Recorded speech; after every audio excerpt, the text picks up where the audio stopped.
Hi hello നമസ്കാരം. ഞാൻ വീണ്ടും ഒരു കുക്കിംഗ് വീഡിയോ ആയിട്ട് വന്നേക്കാം കേട്ടോ.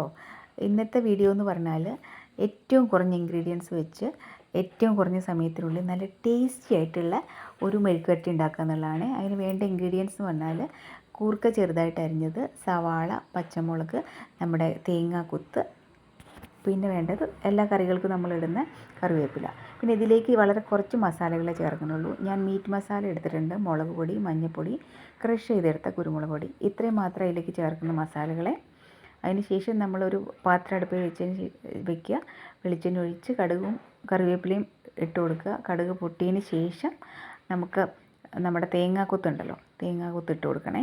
തേങ്ങാക്കൊത്ത് ജസ്റ്റ് നമ്മളൊരു ബ്രൗൺ നിറമാവണ വരെ ഒന്ന് വഴറ്റി കൊടുക്കണം കേട്ടോ. അപ്പോൾ നല്ലൊരു സ്മെല്ലാണിത്, അത് മൂത്ത് വരുന്ന സമയത്ത്. അതിന് ശേഷം നമ്മൾ തേങ്ങാക്കൊത്തൊന്ന് മൂത്തെന്ന് തോന്നിക്കഴിയുമ്പോൾ നമുക്കതിലേക്ക് പിന്നീടുള്ള ഇൻഗ്രീഡിയൻസായ സവാളയും പച്ചമുളകുമാണ് കേട്ടോ ചേർക്കണത്. അതും ഒന്ന് വഴറ്റിക്കൊണ്ടിരിക്കുക.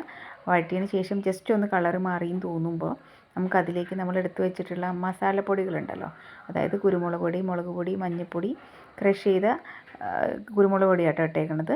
ഇത്രയും സാധനങ്ങളോട് ചേർത്ത് കൊടുക്കുക കേട്ടോ. പിന്നെ കൂർക്കയ്ക്ക് വേകാനും നല്ല വേവുണ്ട്. അപ്പോൾ അതിലേക്ക് നമുക്ക് വെള്ളം ഒഴിച്ച് ചേർക്കണം. ഞാൻ ഒരു ഗ്ലാസ് വെള്ളം ഒഴിച്ചിട്ടാണ് തിളപ്പിക്കുന്നത്.